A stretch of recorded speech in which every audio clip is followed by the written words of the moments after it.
C'è una cosa che mi fa arrabbiare del giornale locale sardo, l'Unione Sarda. Sì, oggi sparerò sulla Croce Rossa, come si dice. Quello che mi fa arrabbiare è il fatto che da un lato il governo regionale della Sardegna, ma immagino anche il governo nazionale, non seguo molto la stampa nazionale né la televisione nazionale, però immagino che anche loro si siano resi conto che la ludopatia, il gioco d'azzardo, è un problema molto grosso e ogni anno quando vengono pubblicate le classifiche, le percentuali di quanto viene giocato nelle varie città italiane, la Sardegna fa la parte da leone, perché è una regione abbastanza povera e la gente crede realmente di poter svoltare la giornata, svoltare la loro vita giocando col gratta e vinci.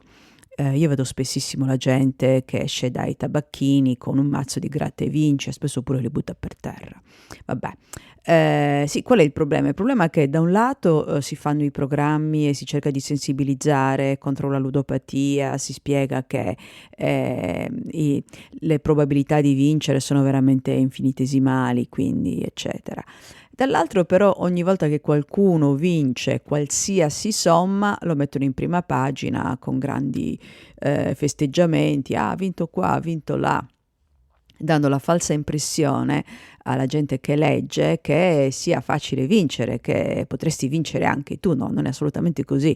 Non è vero che può vincere, è vero che una persona vincerà, ma non è detto che sia tu e sicuramente per vincere, che ne so, 10.000 euro magari ne hai sprecato 40.000 prendendo i soldi dall'affitto, dal mutuo, fino ad arrivare alla roba da mangiare. Quindi io proibirei questi articoli perché è come quando un tempo quando una persona si suicidava, si buttava dai ponti dove la gente va a ammazzarsi, si scriveva la 10ª vittima, l'11ª vittima, poi hanno smesso di farlo perché c'erano quelli che emulavano e dicevano voglio andare io, essere io quello lì, ecco, pure si facevano venire idee. Allo stesso modo la gente debole, che legge questi articoli magari viene tentata e continua a spendere i soldi così.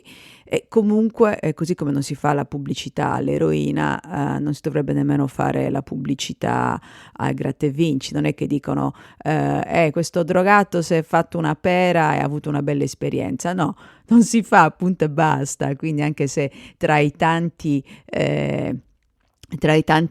momenti terribili, tra i tanti incubi di chi ha la ludopatia, c'è un momento di una persona che non è un incubo, non bisogna sicuramente celebrarlo.